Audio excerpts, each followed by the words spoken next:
গরমের চোটে অস্থির বঙ্গবাসী। বোতল বোতল জল খেয়েও যেন মিটছে না তেষ্টা।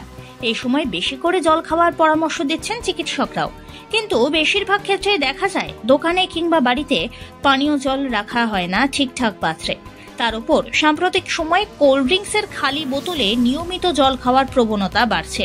বিষয়টি মোটেই স্বাস্থ্যকর নয়, কিন্তু এমনটাই বলছে চিকিৎসা বিজ্ঞানের সঙ্গে যুক্ত বহু মানুষ। বিশেষজ্ঞদের মতে কোল্ড ড্রিঙ্কসের প্লাস্টিকের বোতলে জল রাখলে ক্লোরাইড এবং আর্সেনিক উপাদান তৈরি হয়, যা মানব শরীরের পক্ষে অত্যন্ত বিপজ্জনক হতে পারে। একই সঙ্গে ইউজ অ্যান্ড থ্রো ওই বোতলগুলি বারবার ব্যবহারের ফলে বাড়ছে ক্যান্সারের ঝুঁকি, তেমনি বাড়ছে ডায়াবেটিস, স্থূলতা, হার্ট অ্যাটাকের সম্ভাবনা। পাশাপাশি রোগ প্রতিরোধ করার ক্ষমতাও অনেক কমে যাচ্ছে বলে জানাচ্ছে চিকিৎসা মহল। এই অবস্থায় জনসচেতনতা তৈরিতে বিশেষ উদ্যোগ নিলেন বিশিষ্ট সমাজসেবী শেখ বাপি।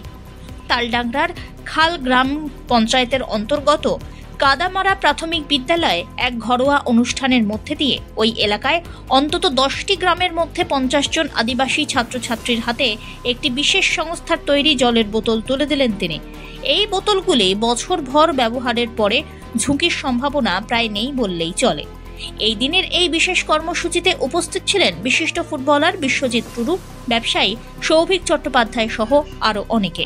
বাঁকুড়া জেলার তাপমাত্রা প্রায় 40 ডিগ্রি সেলসিয়াসের উপর। এই তাপমাত্রা আগামী কয়েকদিন আরও বাড়ার সম্ভাবনা রয়েছে। এই জন্য চিকিৎসকরা বেশ কয়েকটি সতর্কবাণী শুনিয়েছেন।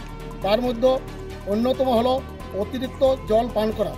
আমাদের অনেকে পুরনো কোল্ড ড্রিঙ্কসের বোতলগুলো জলের বোতল হিসাবে ব্যবহার করে, যা স্বাস্থ্যের পক্ষে খুবই ক্ষতিকর। এই জন্য আমি বেশ কয়েকটি আদিবাসী ভাই বোনদেরকে এই জলের বোতল তুলে দিলাম।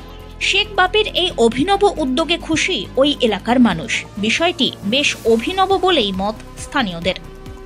গরমে বারবার জল খাওয়ার কথা বলছেন চিকিৎসকরা, তবে এখনো অনেকেই কোল্ড ড্রিঙ্কসের খালি বোতলে জল খাওয়ার কাজে ব্যবহার করেন। এইসব খালি বোতল জল খাওয়ার কাজে ব্যবহার করেন, যা একেবারে উচিত নয়। আর সেই কারণেই ছাত্রছাত্রীদের হাতে নামী সংস্থার তৈরি জলের বোতল তুলে দেওয়া হয় বলে জানা গিয়েছে। Bureau report, one India Bangla.